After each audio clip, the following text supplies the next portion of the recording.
Sir বমি একটা fact কিনা এই ক্ষেত্রে? বমি আপনার হচ্ছে যে গ্যাস্ট্রিকের সমস্যা থেকেও হতে পারে, ইভেন হার্ট অ্যাটাকের ফিচার হিসেবে নশিয়া বা ভমিটিং যেটা আমরা বলি, বমি ভাব আসতে পারে, বাট নট ম্যান্ডেটরি আসতেই হবে এমন না। জি স্যার। কিন্তু কিভাবে বুঝবো যে কোনটা গ্যাস্ট্রিকের ব্যথা আর কোনটা হার্টের ব্যথা?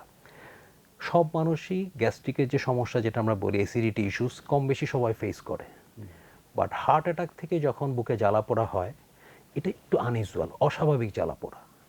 নর্মালি যে জ্বালা পোড়া আপনার যেটা হয় সেটা সাধারণত খাওয়ার সাথে একটা সম্পর্ক থাকে, হয়তো কেউ হচ্ছে স্পাইসি ফুড খেলো তারপরে হলো, কিন্তু হার্ট অ্যাটাকের জন্য যে বুকে জ্বালা পোড়াটা হয় এটা একটা দীর্ঘ সময় ধরে থাকবে এবং এটার মাত্রাটা বেশি হবে। একই সাথে সে জ্বালা পড়ার সাথে সাথে তার শ্বাসকষ্ট হতে পারে, সেই জ্বালা পড়ার সাথে সাথে তার শরীরে ঘাম হতে পারে, তার অস্বস্তি লাগতে পারে, ইভেন পেশেন্ট মাঝে মাঝে এমনও ফিল করে যে আমি মনে হয় মারা যাব।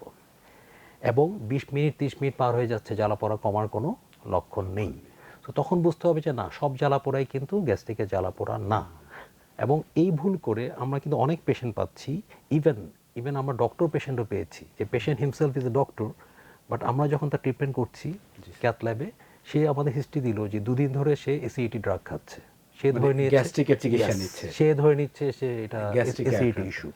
ওই যে আপনি একটু আগে বললেন না যে মানুষের মধ্যে একটা টেন্ডেন্সি থাকে, এটা স্কেপিং টেন্ডেন্সি, জি স্যার, যে এক্স্যাক্টলি। আমার মনে হয় হার্ট অ্যাটাক না, আমারটা মনে হয় এসিডিটি ইস্যু। অ্যাসিডিটি। সো এই ক্ষেত্রে আমার মনে হয় মানুষের মধ্যে সচেতনতা জরুরি।